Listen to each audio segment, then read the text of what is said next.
What's up, guys? This is Maxwell Media Inc. I'm your host, Maxwell, and today we are getting into some not so pleasant news. Not so pleasant, but I thought it was kind of interesting to talk about the discourse because, yeah. First and foremost, I want to say thank you to all of you who supported and showed love on the last video. Even if you didn't love the last video, engagement is support, so thank you so much for it. I wanted to also mention that we do have a Discord server that is open to everybody, so if you're ever interested in continuing the conversations that we have on these videos, please feel free to join, and we try to do fun stuff in there, and that's all pretty cool. Now, before we get into this conversation, I do want to say I am not a trans person. So I don't mean to speak over the trans community or speak for the trans community. These are my views and my opinions on the situation, about allyship and about pretty much everything that goes with that. Now, while Al isn't a binary trans person, they are non-binary, so they are under the trans umbrella. But still, I want to preface that this isn't us trying to be like, oh, we are the authority. We're not. This is our podcast, so this is our opinion. But for you guys who don't know, Harry Potter is a thing. J.K. Rowling is the author of the books, and there's this new game, Hogwarts Legacy, where pretty much you can cosplay and live out your fantasy as a wizard and go on various wizarding adventures inspired by the adventures of the books. Now, for me, I just no. But before I get into that, I guess I should explain what the issue is. So, for those of y'all who do not know, J.K. Rowling is a transphobe. She's a really nasty transphobe, and she has been using her platform to spew turf and anti-trans talking points, and she has been hanging out with people who are very much anti-trans. She's been using her influence to try to get legislation that would hurt trans people, and I don't respect that. I don't think that's cool. I don't like that. So, although she is not creatively involved with the game, it is her IP, so directly or indirectly, she's getting some sort of monetary value gain from this. And yeah, it's not good. Now, I don't think that if you play the game, you are like the worst transphobe ever. I just feel like you playing the game signals, or that you're not an ally. What I'll say. What'd you say, Al? That they're not an ally. Like if you're buying and supporting this game, you're not an ally to the trans community. You are not an ally to Jewish people. You are not. You should not be considering like you know what? Like if you want to buy this game, go ahead and own it. Like own it. You are not an ally. You are not going to show up and be helping. Like that's I think one of the biggest issues for me, at least, and just annoying. Like in this discourse is like a lot of people keep insisting, "Oh, I'm still an ally." Like to the trans community, even though I'm buying this game that is putting a bunch of fucking money into the pocket of a woman who is actually advocating for anti-trans legislation and is like dismantling trans organizations and has literally caused like the entire LGBT group that like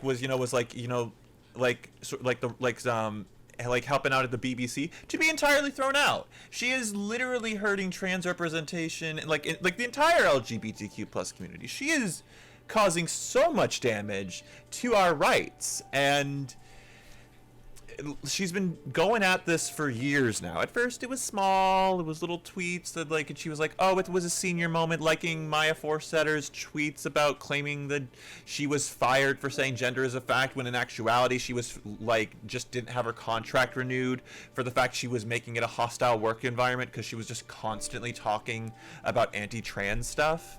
Like, this has been like, and Rowling has now just taken it up to a whole nother level. Like, and we're just saying, you know, if you're buying this game, you're not here for the community. Especially as, like, we need actual allies. Like, that is the thing. Like, as speaking as, like, a Jewish person, we, like, and a trans person, we need you to show up. We need you to actually, because, like, if you aren't gonna do this for a little video game, are you really gonna, like, be there for us in a big thing?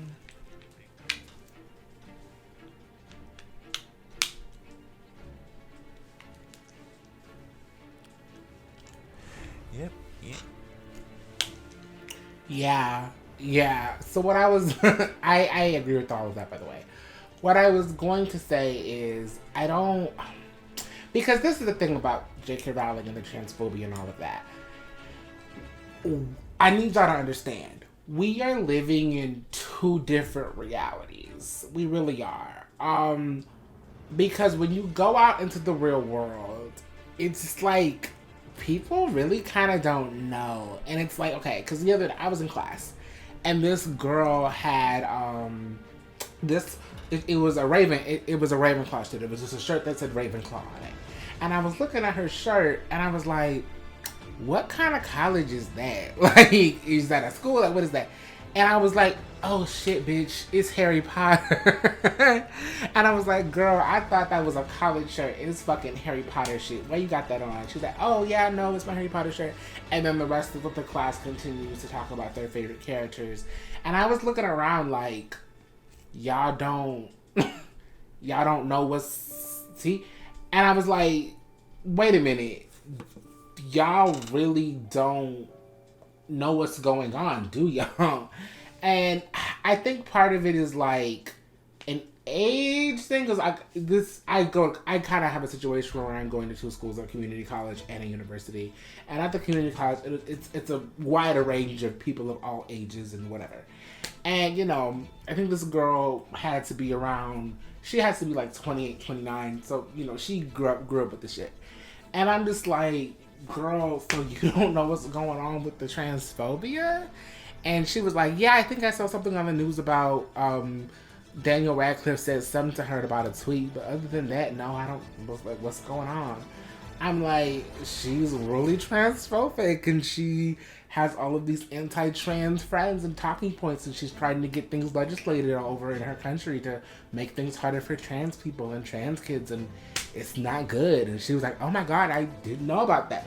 And I think we are really living in these two separate realities, where if you're a very online person, if you're very like, because, you know, people like me and Al, that's kind of where we be at. We be on Twitter a lot. We are really into the YouTube video essayist community. We're into all of that.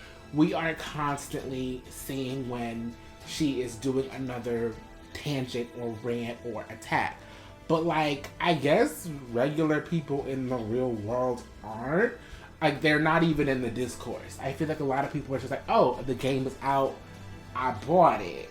You know, but I feel like once I explained, hey, this is what's going on, here are the receipts, like, go read this shit, she was like, oh, this is really bad, I don't want to support this. So I do want to acknowledge that those people exist, but I also feel like there are a lot of people who are buying this game to prove some sort of point. They want to be like, ooh, I'm buying that. There was before this, there was another game. I think it was like Lego. It was Lego form, something like that. But some sort of Lego Harry Potter game. And a lot of people wanted to buy the game to prove a point that, you know, ooh, it's not going to do anything if I buy a game. Like, that's y'all's biggest issue with your community, a game. And it's like, well, no, it's not the game itself. But when you do that and you're supporting and you're giving more empire to this woman, you're building her platform, you're giving her the tools and the weapons to continue attacking trans people, and you're fucking proving her point because she is repeatedly said on multiple occasions, it doesn't matter how transphobic I am because people are still reading my books, they're still watching my movies, they're still buying my merchandise. So y'all are literally making her right by watching her movies, you know, buying her merchandise, playing the damn video games, like, girl. And I think for me, and I will acknowledge this, for me, it's easier for me to abstain because, quite frankly, I was never into Harry Potter in the first place. That wasn't my, I tried to get into the movies as a kid. I found them extremely boring. And this isn't me trying to be like, ooh, it was never cool. I'm just saying for myself, that just was never my ministry. I never connected with it. So I don't really have a hard time cutting off this creator because I never looked up to her as any sort of anything. You know, she was just, you know, a famous book author to me. So I guess in a way that makes it easier for me, but I still would like to think, like, even if I did love the shit out of Harry Potter, that the trans people in my life, the trans people that I don't know, I would like to think that me caring about trans people in the queer community would be more important than a video game. Just put it in perspective, y'all. Like, the community versus a video. To me, it's a no-brainer.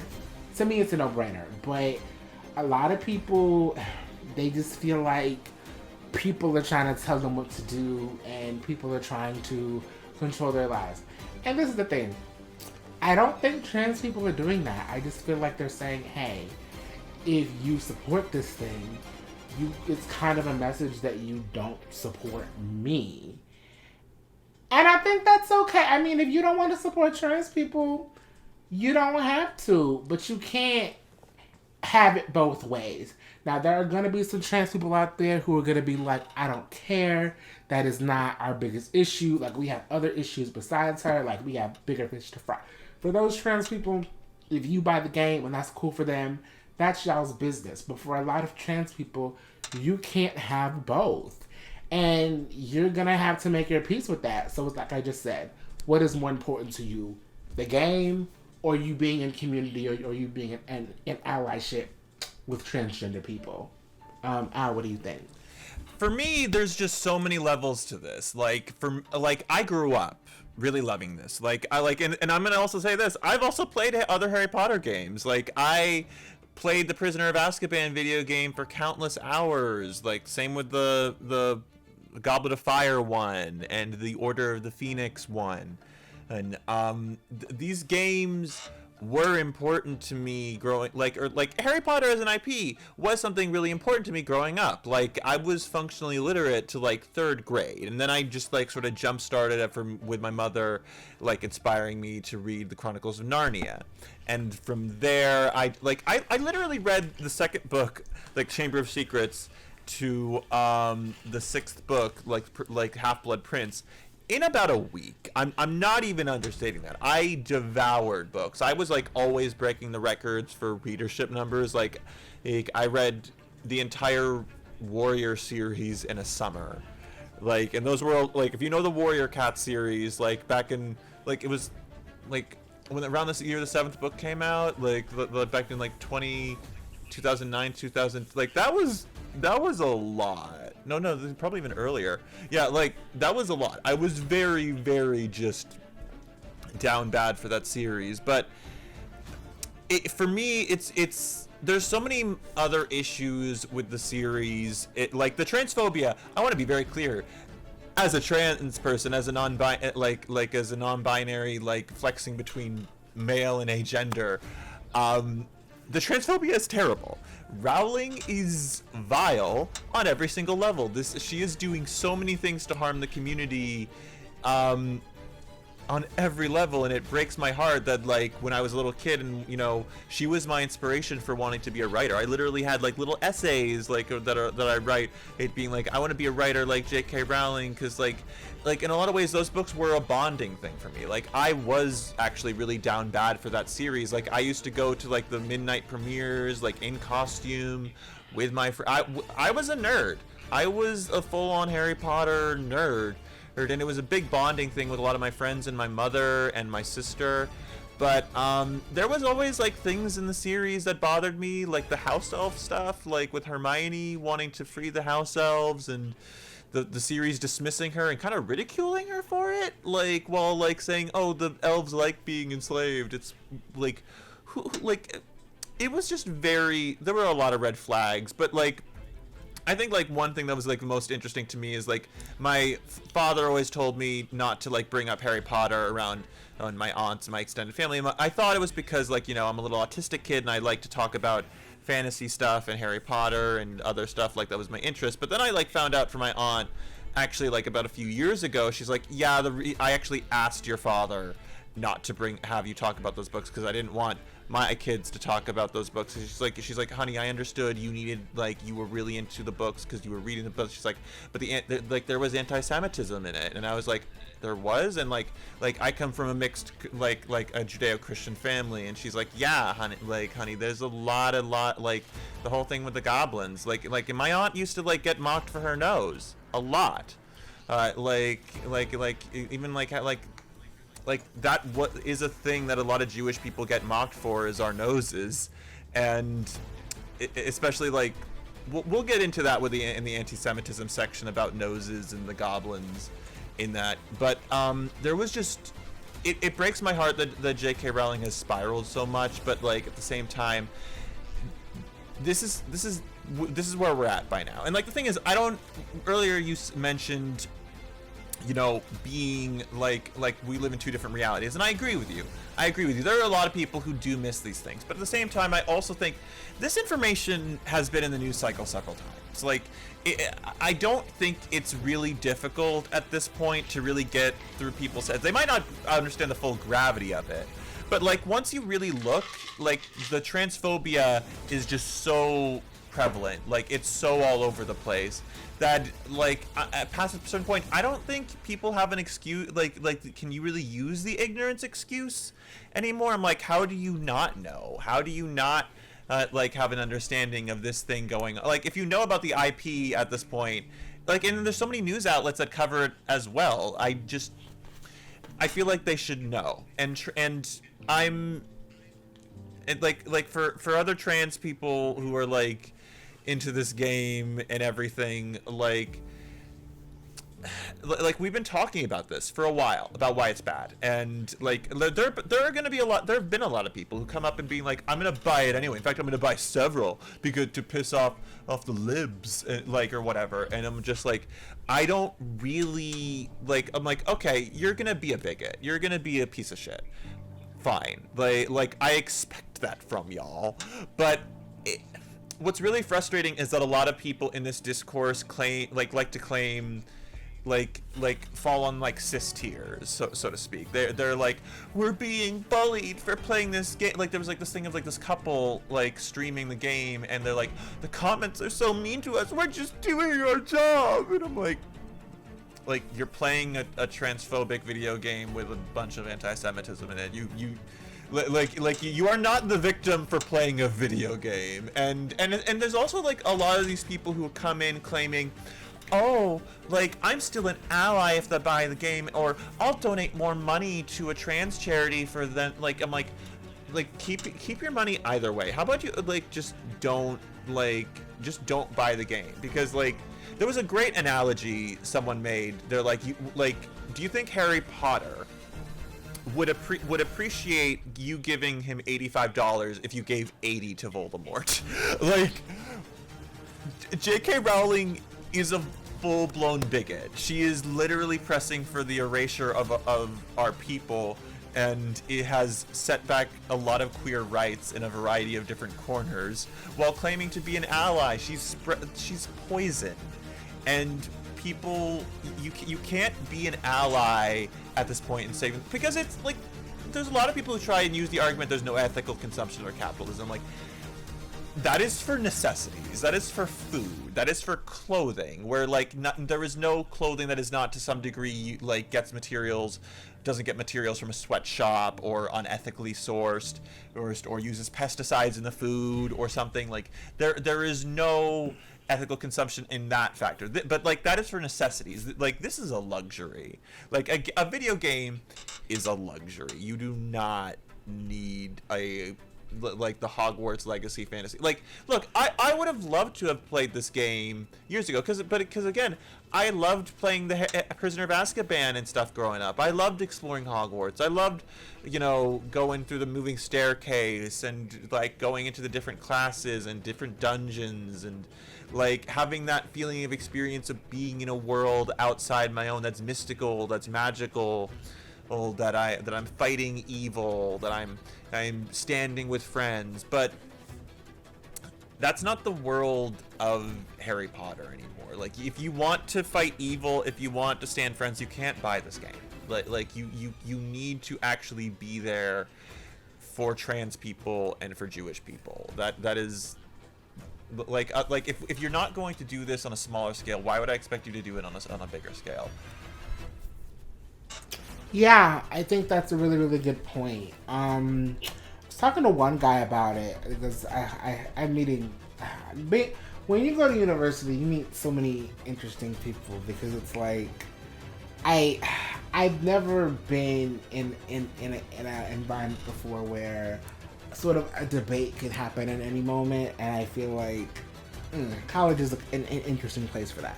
But anywho, getting sidetracked. I was talking to this guy the other day, and we're talking about the whole game and the whole situation.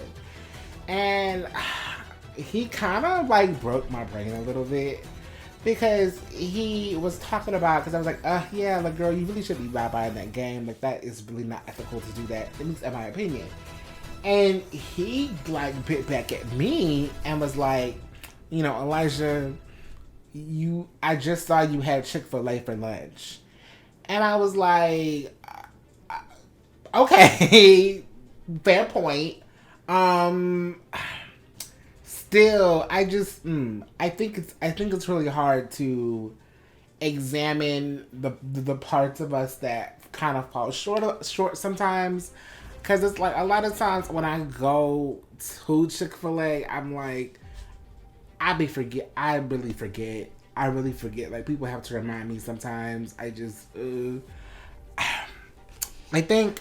I don't know. I bring this up just to be like, okay, I think even outside of the game, there are areas where maybe we should examine ourselves a little bit more about us falling short in the allyship department, or in my case, not allyship, because I am queer, but I guess being a good citizen of your community.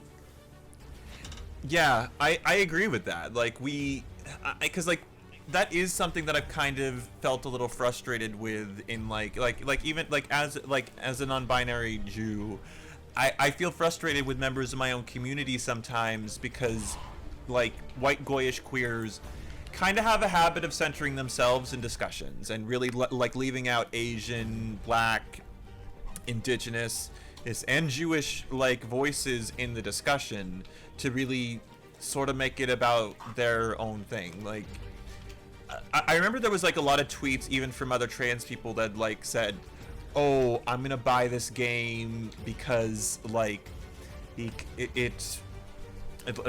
I'm a trans person and I can do that, like but for me, looking on that is not a thing to do, because I'm like you are then like, look, even if you are a member of a marginalized community, feeding into our oppression is still feeding into our oppression. Like they're like, I can get if you're writing a work and you're like using specific like tropes or ideas to get it like that are dark to get at a deeper thing. Like something I kind of liked in the Batman comics is like there's this group called the Court of Owls. The Court of Owls uses a lot of anti-Semitic tropes, like it's an evil organization that secretly rules the city and is bird themed and performs secret experiments and kidnaps children. and like it existed for hundreds of years. It's uses a lot of anti-Semitic tropes.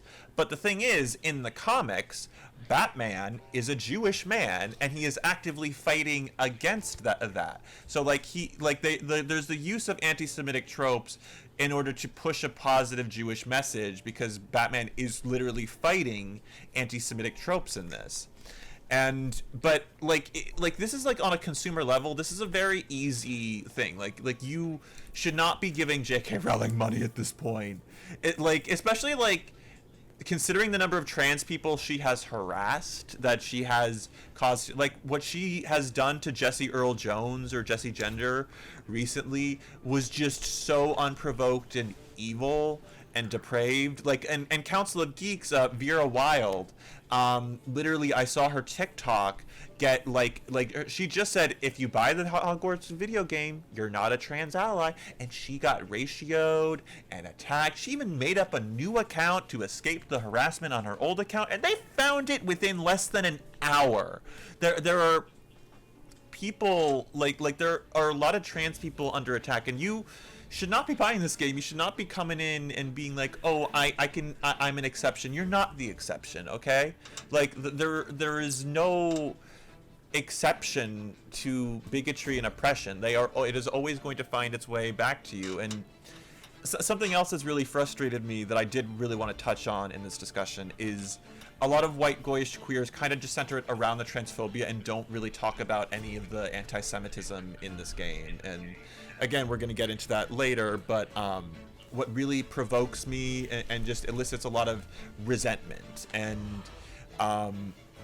disappointment in my, like is the question of like, if this game, okay, if J.K. Rowling was not a transphobe, if she had not had this weird downfall into TERF legislation and didn't go Merry TERFmas on her Twitter and stuff, and like doing all of the nonsense over the last few years, and this game came out exactly the same as is, would y'all still like be there? Like, would you still stand in solidarity? Would you still listen to Jewish people, or would it be about only you? Would it only be about, because like it really leaves out like another marginalized community, like, and also it leaves out members of your community that intersect, and that is something that really frustrates me and saddens me, because I've seen that happen to my peers, like other black queer moots, and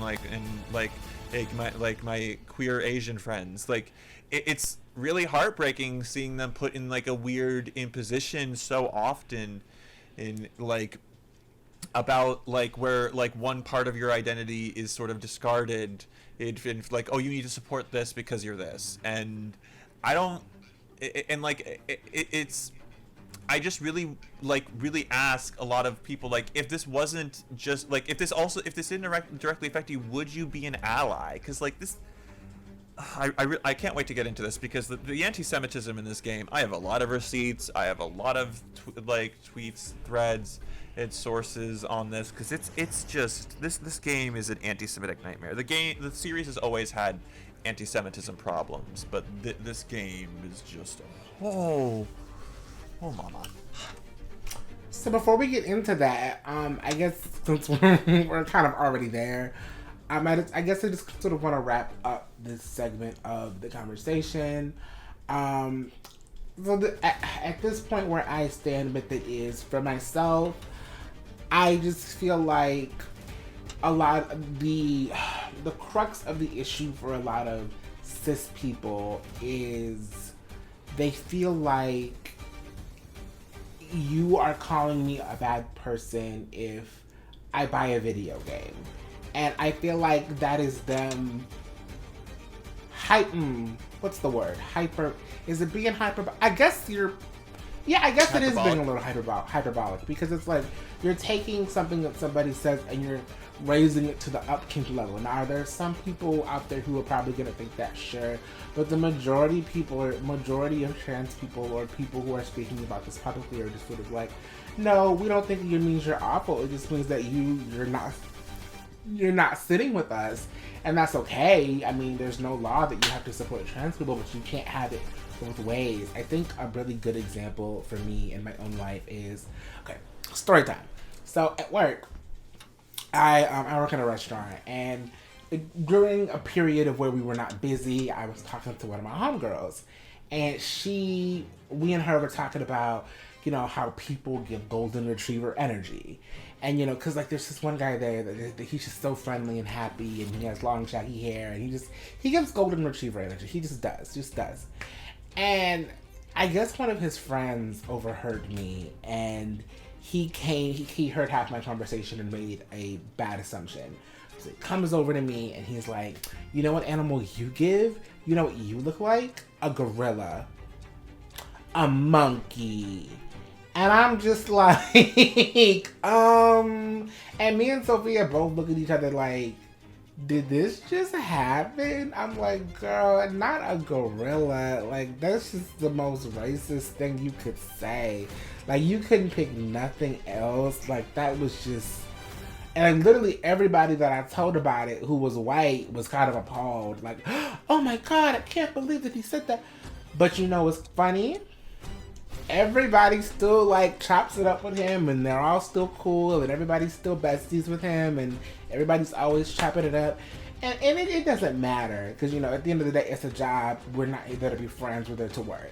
But what that shows me is they care more about being comfortable than actually calling out racism on a real level, where you actually have to take a principled stand. And I feel like a lot of people are like that.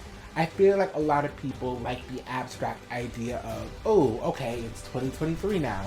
We support transgender people. But they don't actually want to do the work that would cost them things that they like. And for me, like I said, I'm not necessarily, it's easy for me to say this, because I'm not really losing anything, because I never really cared about the franchise in the first place. But I would like to think and hope, and I hope that I'm able to demonstrate that if, God forbid, any of the franchises I love ever do anything homophobic, transphobic, anti-Semitic, etc., I hope that I will take a principled stand against those sort of things. But yeah, that's just sort of where I stand on the situation. Al has made his piece. I'm going to hand the conversation over to Al, because Al is he's the one that has the experience with this, and he's the expert on the situation. So let's get into the anti-Semitism. Before I hand it over to them, I will say that with his earlier question, if this was not about transphobia and this was about anti-Semitism, would people care? I think yes and no. I feel like there are a lot of people who... I'm going to say something that's going to be kind of out of pocket and out of the box, but I'm going to say it. I think when it's just anti-Semitism by itself, nobody cares. Nobody gives a fuck. Nobody cares. Because I feel like a lot of people think that the Holocaust was a one-and-done situation, and that it was not a seismic event that literally affected the descendants of those people and the people who are still alive who experienced those situations. I feel like we don't, in America, we do not think of the Holocaust that way. We think of it as this event that happened, it may be 100 years ago, but it was resolved. World War II, we won, Hitler's gone. No, baby, that's not what it is. It is a thing that is still alive. Like, they're still doing bad things to the synagogues. People are still hunting Jewish people. People are still hate criming and hurting and attacking Jewish people. It's still going on. And the anti-Semitism, a lot like racism, similar to racism, it is a system that affects these people. It is a series of narratives that affect these people, and we don't call it out. And this is why I say yes and no. I'm about to say why. Because I feel like when we do call it out, we call it out to buckle down on other minorities. I notice when like other marginalized people are anti-Semitic, that's when, okay, now we want to talk about anti-Semitism because, okay, we can be anti-black or we can be anti-whatever. But I feel like y'all, sometimes people use that as a proper, they don't actually care. Because when it's not about tearing down somebody that you don't like, where is the talk about the anti-Semitism? When are we talking about how the narratives in these stories are affecting young Jewish children who are reading these stories? How about how these stories are affecting Goyish non-Jewish people who are reading them and internalizing these facts, these harmful tropes about Jewish people? I think it's very interesting. Al, what do you think? I think you are right about the with the out-of-pocket thing. Like, I really do actually feel like a lot of times people take the like anti-Semitism and don't really give a flip. Like, I really feel like at times, like, people will use my people's marginalization as like a cudgel to push their own thing and to make it not about them. And like, I do think there are times I feel like worth calling, like even like the whole Kanye situation recently. He had like you said recently that like a lot of people will kind of like took up the anti-Semitism and as excuse to be anti-black, and like that's been like a subject in the conversation. And I think there's a degree of truth to that. Like Kanye is being anti-Semitic. He is being like there's no way you can say you support Hitler and loved Hitler, what he did and not be anti-Semitic. But I also feel like, interestingly enough, I was not referring to Kanye. I was referring to Whoopi.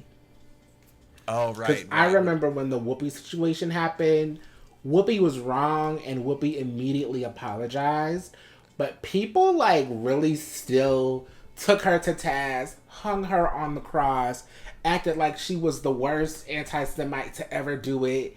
And it was like, okay, she misspoke, she apologized, she took her 2-week suspension, and then she came back and apologized again and moved on and has not said things like that since. So I just, I feel like people really took the opportunity to kind of do an overkill and be like, ooh, we're going to eat you up and make you to be the worst that ever do it. But they are anti-Semitic people literally all over the media, and y'all don't eat them up. So Kanye can ride. I don't give a fuck about Kanye. I was not using Kanye as an example. I do feel like there were some people who kind of took pleasure in like, ooh, we can finally take him down. But he was being anti-Semitic and he was being homophobic. He was being all of these things. So I don't think the Kanye backlash was unwarranted. I think he deserved everything he got. I am suspending Whoopi Goldberg for 2 weeks for her wrong and hurtful comments. While Whoopi has apologized, I've asked her to take time to reflect and learn about the impact of her comments. The entire ABC News organization stands in solidarity with our Jewish colleagues, friends, family, and communities. So that night, the American experience tends to be based on skin. Yes. And so that is what race means to me. Mm-hmm. When you talk about being a racist, I was saying you can't call this racism. This was evil. Mm-hmm. This wasn't based on the skin. You couldn't tell who was Jewish. Mm-hmm. They had to delve deeply to figure it out. I said that the Holocaust wasn't about race, and it was instead about man's inhumanity to man. But it is indeed about race, because Hitler and the Nazis considered Jews to be an inferior race. Now, words matter, and mine are no exception. I regret my comments, as I said, and I stand corrected. I also stand with the Jewish people, as they know, and y'all know, because I've always done that. I think you're right. Like Kanye, what he has done, and is still doing, is vile and depraved, and like there is like a spark of me that like feels like we are talking more about like in that conversation about Kanye, talking more about like him than actually the white anti-Semites and flat out Nazis that are like like using him and like taking advantage of him in order to push like further push this anti-Semitism narrative, because like there are people who like are taking up his whole thing and using it as a justification to be more anti-Semitic, like in in that whole like, there were people over those bridges with like banners saying Kanye was right about the J problem, and oh my god, it's just gross and vile. But like on Whoopi, I think you're 100% right, because like what was done to her, like look, I was very disgusted and grossed out by what she said, but she apologized and she took a 2-week notice, or like she was off the show for 2 weeks. Had to really sit with like her failure, and she genuinely seemed to, you know, be trying to do better on it, but like there was this hypercriticalness of it, that like it didn't provide anything. Like she apologized. We, like, of course, as a Jewish person, I'm gonna like side-eye her going forward, like a little bit, to like make sure she actually learned. But I'm not gonna be like bringing it up in every conversation. I'm going to be like just like there letting it be until she shows otherwise, and like and act in good faith in her apology, because if we don't do that, then we're giving up on the idea of anyone being able to learn and better themselves. And I feel like if anyone does deserve the chance to like learn and better and deconstruct like these systems of bigotry that like we are all affected by. You can be homophobic and be gay. You can be Jewish and actually be anti-Semitic. Like you can be trans and even be transphobic. I've trust me, I've seen the full birth. Yeah, like these things happen. So I'm just over here, like, I don't want to like rake Whoopi over the coals, and it frustrates me that a lot of like goyish people, well, again, like I should probably have clarified, goy means, or goyish, goyim, like means non-Jewish ish, and there are probably going to be people out there who claim it's a slur. It's not a slur. It is a term used like in ancient, like in Yiddish, in Hebrew. It like a slur attacks someone for a marginalized identity they have. Like saying a goy means you're non-Jewish, okay? Like you don't, like you, like sure, people have, like my people have used it like at times to be like talked down to someone, and because like you're coming in and being like shitty like about our community, but like we are a marginalized community, and like you not being a member of the Jewish community does not make you marginalized. He's like that is like, I just want to like, because I don't know, like I've dealt with annoying people who like insist it's derogatory or a slur, and I'm like, it's not, get over yourselves. But yeah, oh my god, that shit, or people insisting like there's like the MCU Wanda stands insisting that witch is a slur. I'm like to y'all, fuck you. You're literally standing in anti-Semitic, whitewashed like goyish woman who actually said anti-Romani slurs. But back on the Whoopi and like an anti-Semitism thing, like she like it frustrates me that people take our community's like marginalization and run with it and leave, and then end up leaving us out of the conversation and making us look bad because like suddenly like people are taking us less seriously, and it frustrates me because like people like don't want to be sympathetic to Jewish people in the Holocaust at all. And like it was not some century-long thing. My grandfather is a Holocaust survivor. He is still alive. This is not like a far-off thing of the past. This is very much still an actively occurring thing that still affects, like 60 million of my people got wiped out. And we'll never be exactly certain of the numbers. Like, I still remember reading Magneto Testament recently, and that's all about Magneto's experience as in the Holocaust. And it's a dark book. It doesn't even like feel like a Marvel book, like an X-Men book, because there's no superpowers in it. It's literally just Magneto going through these horrible, horrendous things, watching his family die. There's even like this great moment in the comic where like he and his family are in front of a firing squad, and they fire the guns, and like there's a slow motion thing of like the bullets coming, and like you think, oh, Magneto can control metal, he'll bend the bullets away, but he's not aware of his powers, and this is not a power fantasy. Like there is, like, Magneto is like him being a Holocaust survivor is not a power fantasy. He loses his entire family. He is sent to camps. He is made to do horrific, unspeakable things that I don't even want to get into, because it's just so... I still remember almost vomiting at one panel, and it wasn't even anything gross. It was just a room full of glasses, just filled to the brim with glasses, and the implication just brought me to my knees. Like it's such a it's such a problem, and then and it's like, look, there's anti-Semitism to a degree in everything. Like the vampires as a creature genre, like they're everywhere now, but they were originally born out of anti-Semitic blood libel propaganda.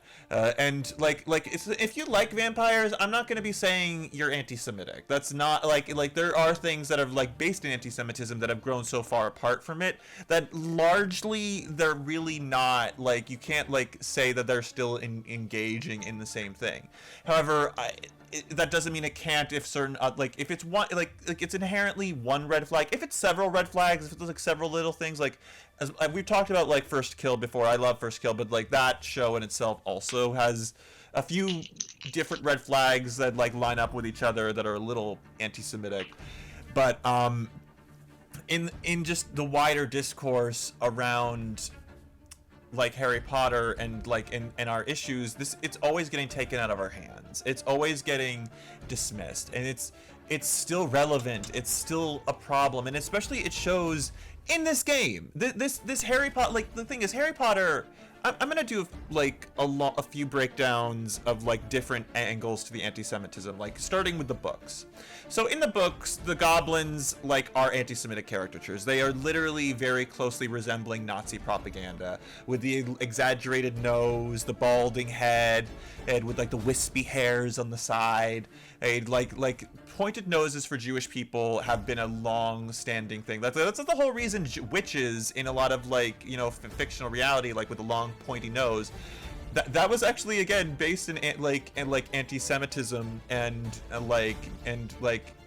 blood libel propaganda, especially like in a lot of those things, like, you know, Rapunzel, Hansel and Gretel. They had like witches were like trying to harm. There's a lot of different things going on like about Jewish women specifically being framed as like targeting children and killing them or being or there's even involved in like to being emotionally abusive. Like Tangled, for instance, is one of those things actually that it's the original story is anti-Semitic, but it gets elevated in terms of anti-Semitism with like Mother Gothel being given specifically Jewish features and specifically using Rapunzel as a means of sustaining her youth with the magic. Like that's not a thing in the original source material. That's not at all. That's something that Disney just added in and fits even more in line with blood libel. But like in Harry Potter, the goblins were always anti-Semitic. Like they were always kind of there in the background, though. They were never like a central thing in the narrative whatsoever until the 7th book, where like there's this guy Grindelhook, which is I'm not even gonna get started on that name and just how weird it is, but like in the way the goblins are portrayed in that story is it's framed as like goblins are almost greedy, like in the fact that they believe that anything they make they deserve or they own for life, and if a wizard or whatever buys it, then it's actually owned by like the goblins think, oh, we own it, and it's like you renting it for life, it has to be returned to us. But like wizards don't respect that cultural aspect, and it like goes out of its way to frame like the culture of the goblins as being very backwards and almost like predatory, and especially like again making it out that we're like money lenders and like we're in charge of the banks and whatever. It like these are a lot of anti-Semitic stereotypes, because that is a thing that is usually like used to attack Jewish people, is like thinking, oh, Jews run the economy, so they're really the problem for all of our financial issues, when in the reality, like, yeah, there are rich Jewish people, but like they are vastly outnumbered by like Catholic and agnostic like and Christian like wealthy people. Like if you want to look at wealth, look at the Catholic Church. Like seriously, just like look at at all. Like they could not have built that without an obscene amount of hoarding money and dispossessing that from a lot of different people and a lot of different groups. And this is, so it's just with the goblins, it's just very gross. And like, especially like Grindelhook in the books betrays Harry to Voldemort, and tries to like sell the sword and gets murdered for it anyway. Like that was always like a little underlying anti-Semitism, but like it was never the central focus. So like a lot, like I think throughout the Harry Potter's franchise over the last 20 plus years, that fell into the background. But I think in the last few years especially, it got really bad.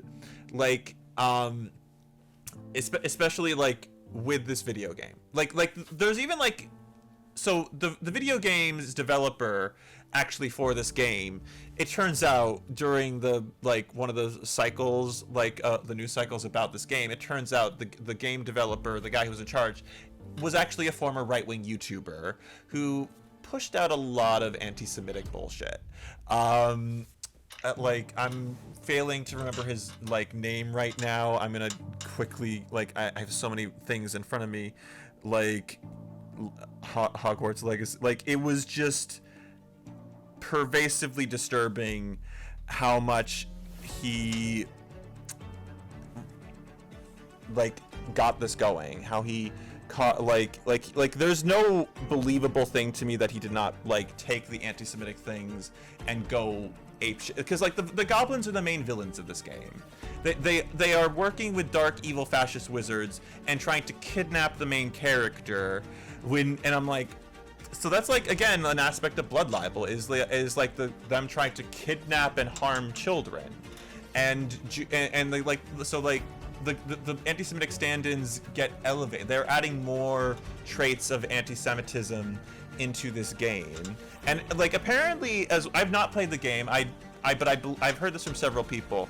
The main leader of the Goblin faction, like, he actually turns into a dragon and tries to destroy the Hogwarts, like the school full of kids. And I'm like, so the anti-Semitic banker stereotype turns into a giant lizard and tries to murder a whole school. Like, this is like the Lizard Man conspiracy theory, for y'all who don't know, is also an anti-Semitic conspiracy theory based in blood libel. And so like that's like 5 different anti-Semitic conspiracy theories on top of each other. This is not a coincidence by this point. It's there, and even like there's even a trophy apparently when you slay the like leader of the bank, like, and there was this person on Twitter, like, or on TikTok, who compared the trophy, like in the PlayStation game, like it's like the goblin's head, and then did a side-by-side comparison of actual Nazi propaganda of Jewish people, and and it's literally the exact same face. I'm not exaggerating. It is the exact same nose, the exact same hair. The only slight difference is the little pointed ears. It's nefarious. It's disturbing. It's vile that they like sewed in so much anti-Semitism on purpose into this game. And like earlier we talked about like, well, we don't know how much J.K. Rowling input, like she owns this IP. She formed the basis of it, and so she still does bear responsibility, even if she's not directly responsible for like the specific anti-Semitism in this part of the game itself. She formed the basis for it for actual anti-Semites to take and run with it. Like, that is just bonkers to me. That is just absolutely bonkers. So like, she's, even if like, and the thing is, we don't even know if she actually didn't have any creative input, because like that has been the line they've told. They know she is bad PR. Like, even when the Fantastic Beasts movie were coming out, like, she was not only constantly tweeting about transphobia rather than promoting the movies, and they even took her out of that Harry Potter HBO special. So this has been a thing for like it feels very like PR-ish that they were like, hey, don't buy, like she's not involved, but like I still think she like brought a lot of this stuff in. And like, I think another thing to bring up in this game is like there's smaller bits of anti-Semitism in here. So like at one point in the game, you find this relic. It's like it's like a goblin horn or something in it, and yeah, it's like I have the thing right in front of me. Goblin artifact. This isn't how you spell artifact. Horns like this were used by goblins during the 1612 Goblin Rebellion to rally troops and generally annoy witches and wizards. This horn was discovered in the aftermath of the rebellion against the behind the Hogshead Inn, with a wedge of gorgonzola stuffed inside, presumably to mute it. And there's an actual like thing between this person and like who is Jewish, and they're messaging their friend who's a rabbi, and they say, ring any bells? Yeah. Like, so like is this blow any shofar? So for all of you wondering, a shofar is a horn that is used during a lot of Jewish like customs and traditions, and it literally looks like a ram horn that you blow into. And and it's funny, like the rabbi mutual like literally says, yeah, I literally have a shofar on my desk right now, like, and she's like, yeah, this is literally a description of and like this was actually pointed out to me by a friend, but like the year 1612 is also very specific because there was a massive pogrom, a pogrom is like a riot attacking Jewish communities that results in a lot of different. Yeah, so this was the choice of the year 1612. Like, this was a massive like thing. Like, you can look up 1612 pogrom. Like, this was very specific. There is no way they could not be referencing that year specifically and that pogrom. Like, this is on purpose. Like the shofar being a goblin relic, it's with the trophy, the goblin, like this is not a coincidence, and it drives me up the wall, especially because like JK. I'm gonna step outside the video game for a second and talk about the Fantastic Beasts movie.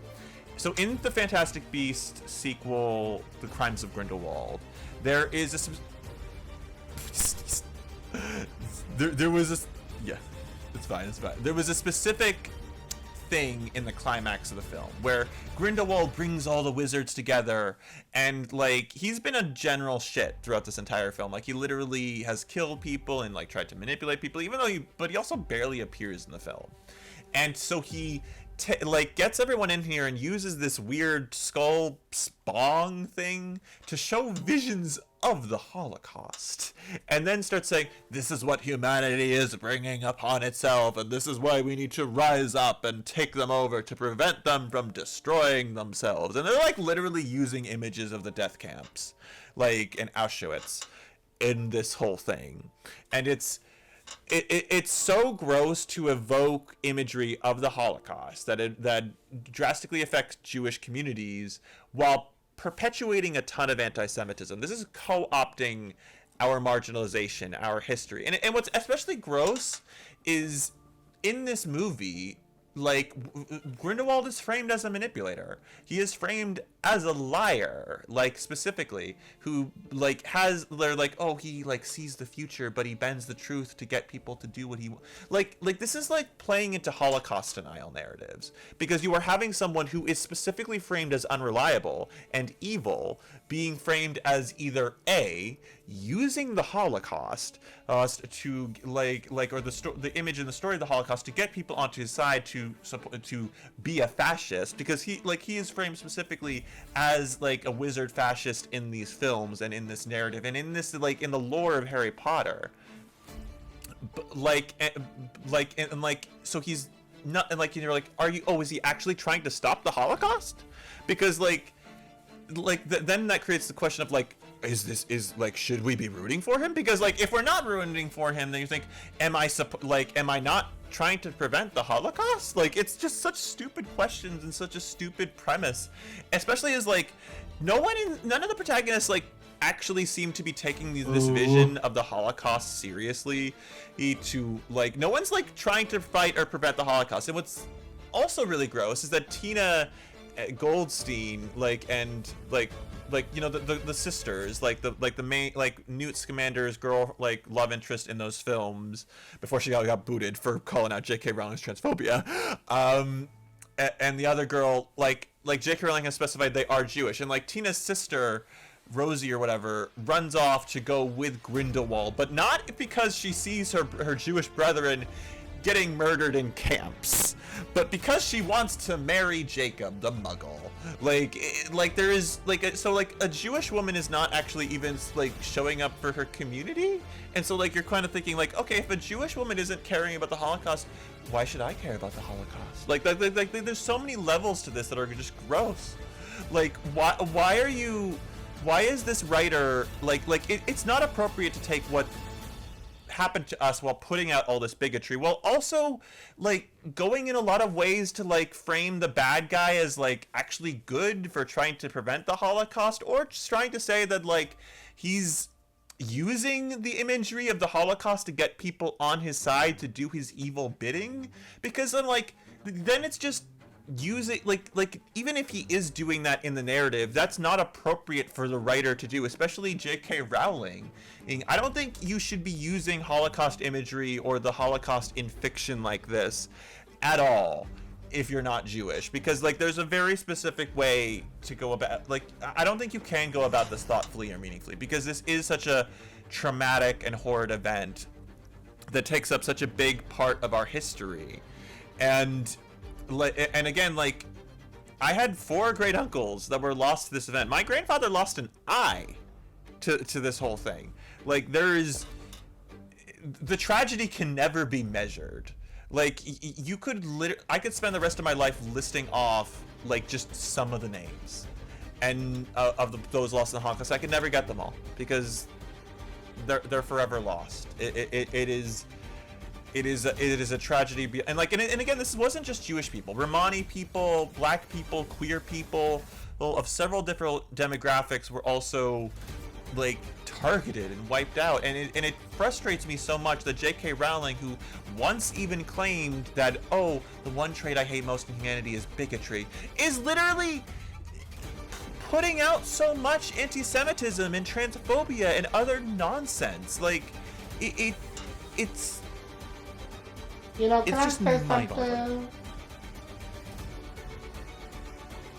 something? What? I was gonna say, can I say something? Go ahead. I think a lot of this boils down to people only caring about their demographic of oppression. I think because the excuse that J.K. Rowling often uses is, I don't hate trans people, I just care about cis women.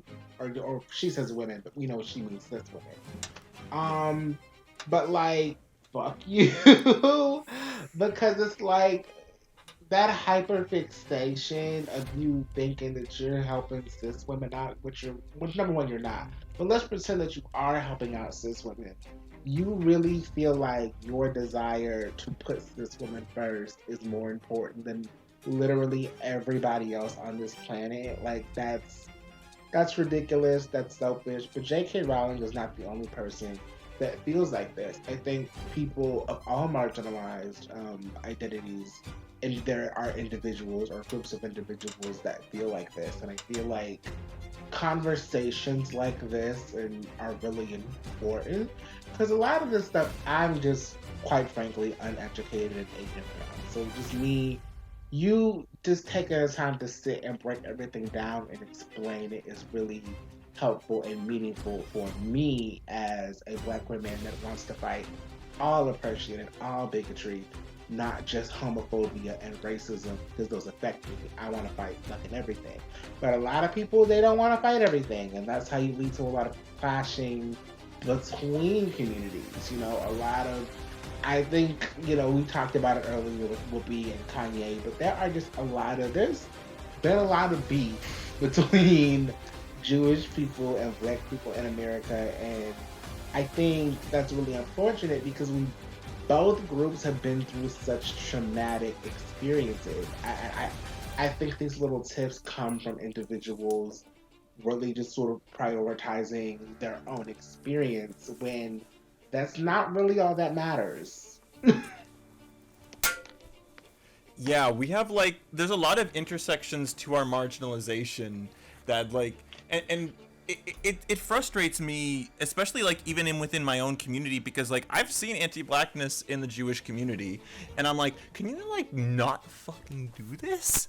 Can you not be contributing to like another whole problem? Because like you're just giving like this more of a problem, and I don't want to fight with other communities that are marginalized, because that's not helpful. Who are we trying to appeal to? Who are we trying to win out to? Who I don't want to beat down on other communities, and that just, it frustrates me on so many levels. Oh, I have the notes on the pogrom thing a little. Like in 1612, following the election of Emperor Matthias, the council rejected the guild's request to read out publicly the imperial privileges given to the city. This caused the so-called Fettmilch rebellion, named after its leader, the baker Vincent Fettmilch. A part of the populace, mainly craftsmen, rose up against the city council. In 1614, the mob began a pogrom in the city's Jewish ghetto, and the emperor had to ask Mainz and Hensin Darsmanent to restore order. Like, this was... There's just so many levels to... Like, I don't want inter-community conflict. I don't want to deal with anti-Semitism. I don't want... Look... To everyone who wants to buy this stupid fucking video game, I would, like, as a former Harry Potter fan, I would also like to just be able to enjoy this world, to enjoy this story, this series, but we can't.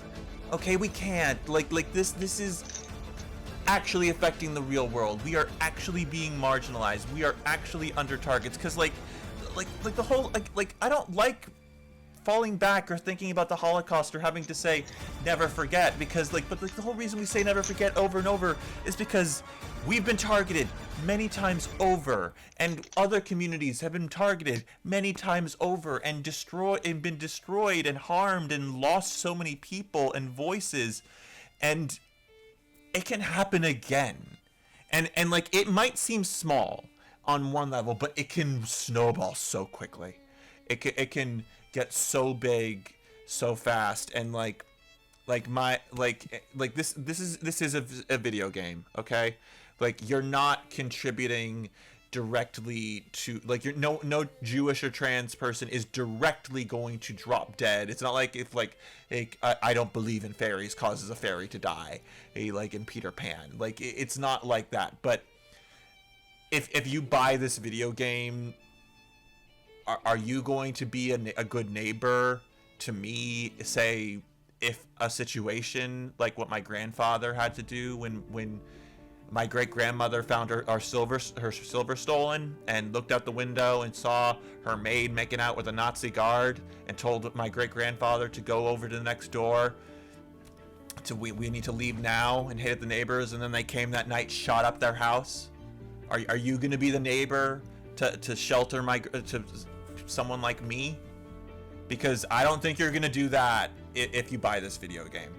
Like, if you can't just do something small as not spend $80 fucking on a stupidly made video game, like with a bunch of anti-Semitism by an active, like the most politically active bigot I can literally think of. I don't think you're gonna be there to shelter me when or someone like me, or any other member of a marginalized group when we need it. Yeah. Yeah, I think that's really, really important. And I feel like that is your line. That's your boundary. And I think for a lot of trans people and Jewish people, that is their line, and that is their boundary for allyship and being in community with you. And I just think a lot of people, again, I've said this multiple times, they want to have their cake and eat it too, but you kind of can't. I think two things can be true. I think there are a lot of things that are anti-Black inherently, or inherently anti-Semitic, or misogynistic, or etc., insert oppression. And I think that sometimes they can be so far removed where you can't catch everything. One of my favorite bloggers, Funky Naniva, said, I can't be woke all the time. I have to sleep at least 8 hours of the day. That is true. However, when something is this big, like when something is this big and people are asking and begging, well, I'm just going to say asking because nobody's doing it. when people are asking you, can you just not? Or if you do, that's gonna send a message to me about where your intentions lie. So it's up to you. I feel like when it comes to that, I just feel like it's not that hard to just not. But again, like I said, easier for me to say that because this is not my fandom. I just feel like it should be that. It should be that easy. It should be that easy. Um, there was a segment of the video where I wanted to talk about better games. Um, yeah. So as anyone who knows me knows, I am a big fat Assassin's Creed whore. I love that video game series. I love it. I'm not an original girly of like loving the original games. I didn't play those. I love the newer games like Origins, Odyssey, and Valhalla. I'm excited for Mirage. I wish the queer elements of the game were more important plot wise. I remember playing Valhalla and it was like you could just choose to not engage in heterosexuality if you don't want to, but still your relationship with I guess let me take that back because if you play the male option of Valhalla, it is very much like you have to have a deep friendship with Randy. You just have to. Like even if you don't fuck her, you have to like be besties with her. But like if you pick the female option, whether you engage in lesbianism or not, you are still extremely close and have a loving relationship with Randy. So maybe it's more built to be a sapphic game. I don't know. I feel like maybe a mechanic that would make that better is you get to choose the avatar or gender of not just you, but also the people that you're going to have your relations with. Maybe that would be something to look into.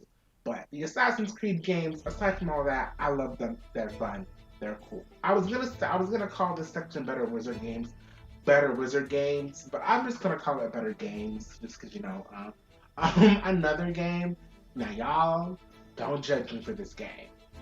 But well, actually, let me. I don't even care because at least this game doesn't have a trans folk developing it. So whatever. Wizard 101, superior wizard game. I do not care. I will play the fuck out of that game till I die because it is so fun. The inner child in me loves it, and you get to have your wizard school fantasy. And if that's what you want, Wizard 101 is $10 a month.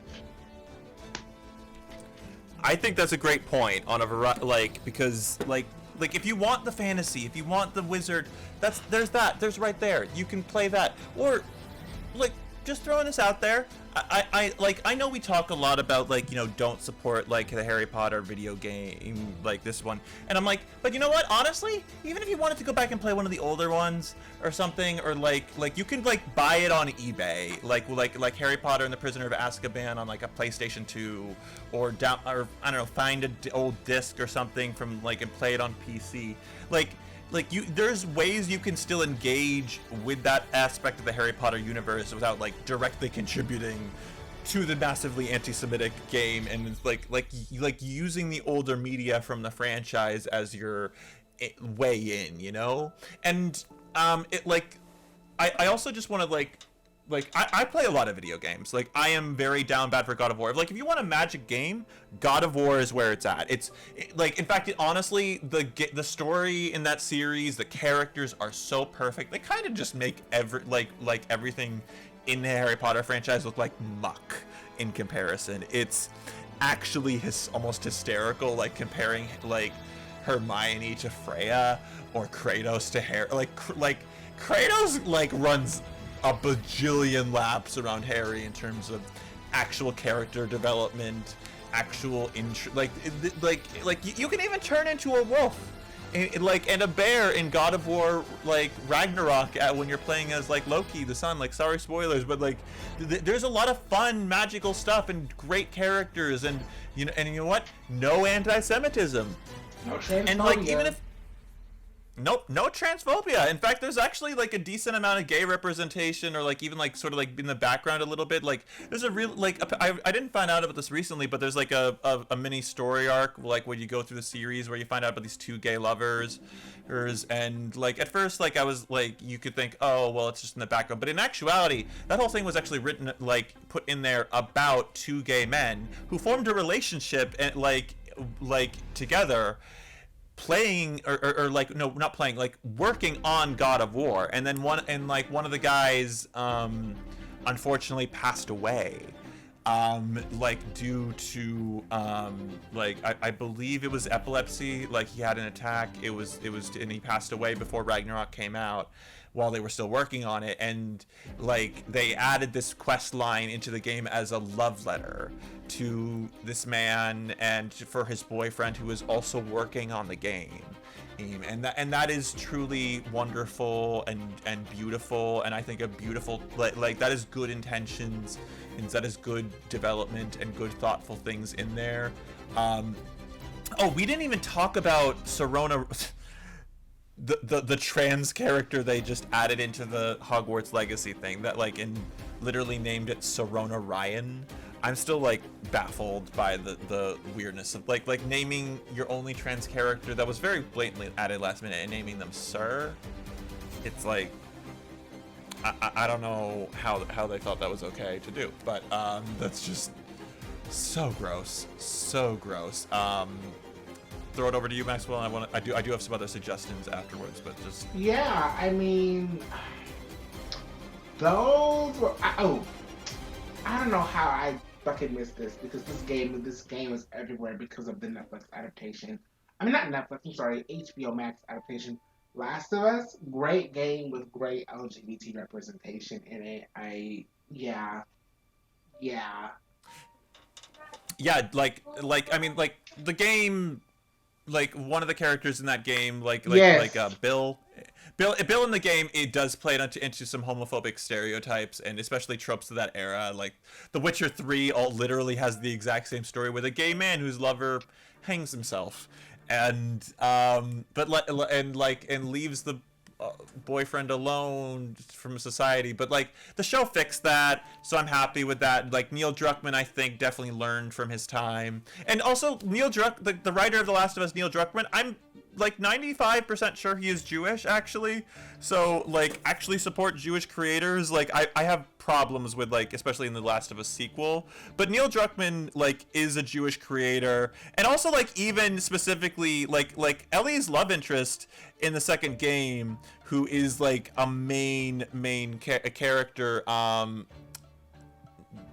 Dinah, I believe her name is Dinah, like is Jewish, and you can even go into an old synagogue, and she actually talks about being a Sephardic Jew, and it's really cool where she talks about like, you know, like my family survived the Spanish Inquisition, my family survived the Holocaust, and like Ellie's like not educated on these things, but like it's really sweet like seeing her form a relationship with her girlfriend about that.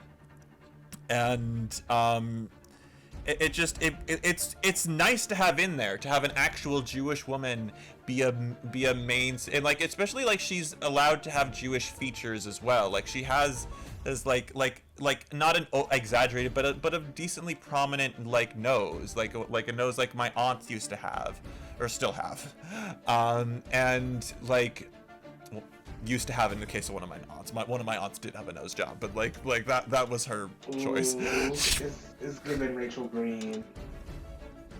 But you know, it's I love that, and like I'm gonna throw this as well. Like, play the Arkham games. Kevin Conroy is a gay man who like brought life to Batman for decades. Like literally, even in like the year he died, like he wrote an entire Pride story talking about his experience as a gay man and the homophobia he received throughout his life and his career, this career setbacks where he was like blacklisted from an entire network, and he really found himself in the role of Batman, and specifically talks about how like him being gay was able to push that. And especially like the Batman mythos is very like look, like, comics are not always great about queer representation, but the Batman mythos on the whole is probably one of the best areas for queer representation. Like, Dr. October, is probably one of the most prominent trans women in comics right now. Also, yeah, like show up for Dr. October, show up for Dreamer, and also, I feel like I also need to bring this up. Batman is Jewish. I did bring this up earlier. Batman is Jewish. Like, so play the Arkham games, like those, like, have him like an actual Jewish man. Well, I don't believe, Kevin Conroy is not Jewish, but like he played it like Batman himself is Jewish, and that is what? Messway there? What? Oh, I said R.I.P. Yeah, and so he put a lot into this character, and the character is Jewish, and like if you want to partake in a Jewish character, just partake in that. Like, or other suggestion, play the Spider-Man game. Play Spider-Man PS4, because that game is phenomenal. It's probably one of the best games ever made. And want to know another thing? Spider-Man is Jewish. He is literally, he's an Ashkenazi Jew who has been speaking in Yiddish for decades. He was made as pretty much a selfish insert for Stan Lee, who is Jewish. And also, Yuri Lowenthal, who voices the character in the game, is Jewish. Like, this, if you want to show up for Jewish people in video games, please just play Spider-Man. Like play Spider-Man, or just play a game that is not made with anti-Semitism as like the main thing in the game on both a macro and a micro level. There is so many other games to play. Like Dragon Age, Life is Strange, Hades. Yeah, Life is Strange. Overwatch. Oh, Hades is great. Yeah, like Star Wars: The Old Republic, like Mass Effect, Mortal Kombat. Play Mortal Kombat, Tekken. Like they're even play some indie games. Like there's a lot of fun indie games like that you could play as well.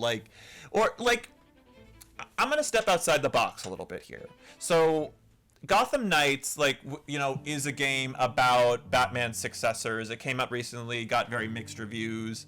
And the game has like ableism and anti-Semitism issues, despite coming from a mythos that is very Jewish. Like the Batman mythos is very Jewish, especially as Batman is canonically Jewish since 2006 with the introduction of his cousin Kate Kane, who is actually named after his creator Bob Kane, and it's like revealed that Bruce's mother Martha Nee Kane is Jewish.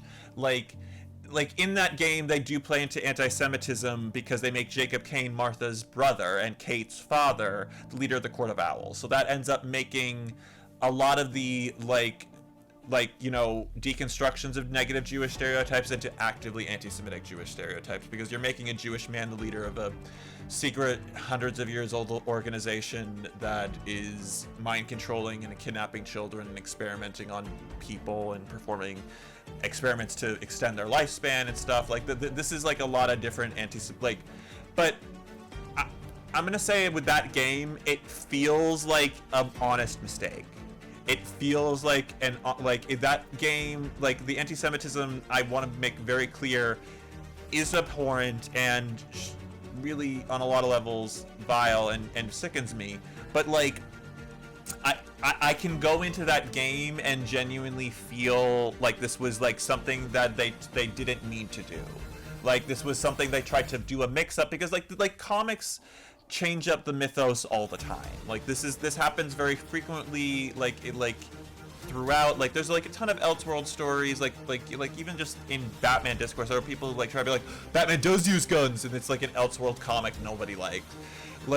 Even though the main Batman, never uses guns, and it's important to his character. But in the Gotham Knights video game, I genuinely feel like they mixed up some, they tried to mix up some stuff, accidentally came out with put the wrong thing in the wrong place, and wound up with anti-Semitism that they really should not have done. The ableism is an entirely different conversation, but and there even is nice Jewish moments in that game, like the fact that Dick Grayson lays a stone on Bruce's grave. That is a very Jewish custom. Like that is a thing we do because like it's a belief that it repels demons and other things from getting into the grave and the soil and haunting. Like it's a very Jewish custom. It does warm my heart. Like, as much as I have problems with the game and what they did with Jacob Kane being unacceptable, that is something in there that I felt like was at least a little bit of research done, that was a good intentions. Like, I don't feel like there's like actively bigoted stuff going on in Gotham Knight. Like it's bigoted, but I don't feel like they tried to do that. But that's just my take, at least. I would rather you play a game that is not intentionally anti-Semitic, or it is just a thing that they very feasibly stumbled into, rather than something that has been there forever and been an active problem and just is out of control. Yeah. Yeah. I guess to wrap it up, do you have any final parting thoughts on any of the sections we talked about, or? Let's see. I talked about the shofar. I talked about like the pogroms in the 1612. We just talked a lot about a lot of things, and I appreciate anyone who listens. I appreciate anyone who cares, and I just implore anyone who plays this game, just be honest with what you're doing and who you are. Don't pretend to be something you're not. Like, I would prefer you be an ally, but my people have survived worse than this. So we will survive you not showing up. Yeah, and if you don't show up, you don't show up, and some people will care, some people won't. It's the risk you take when you play. I don't think it's like the biggest thing plaguing our community, but it is something that trans people and Jewish people specifically are like, hey, can y'all not? So to me, the choice is a no-brainer. But I guess I'm gonna leave the rest of it up to y'all. Until next time, this has been Maxwell Inc. I'm Mr. Maxwell. May the power protect you. Bye-bye. Bye. What's up, guys? This is Editing Maxwell here. I was editing the video, and then as I was editing it, some news came out about this new Harry Potter show. So HBO Max is doing a Harry Potter show, and they're talking about doing a season for each of the movies. And J.K. Rowling is an executive producer on it, and this just proves the point that there's really no ethical consumption under this new J.K. Rowling shit.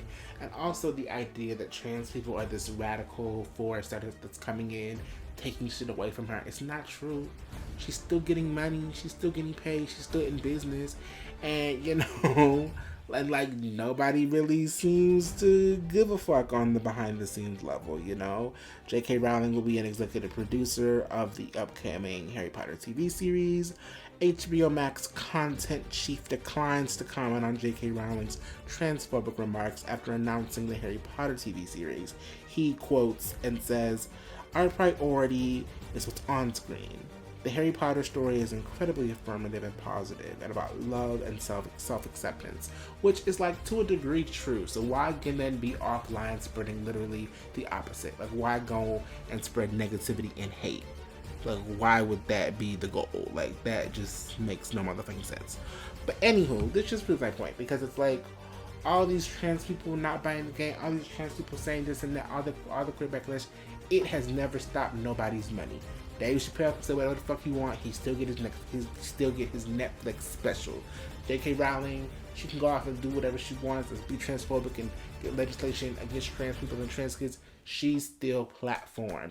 And you know what's tea? You know what's funny? She actually, I think on its face, she should be in this respect, because she put her whole panacea into those books. She wrote those books. She had hands in the movies. This is her brainchild. This is her creative brainchild. So really, she should be. If there's gonna be Harry Potter shit, she should be involved with it.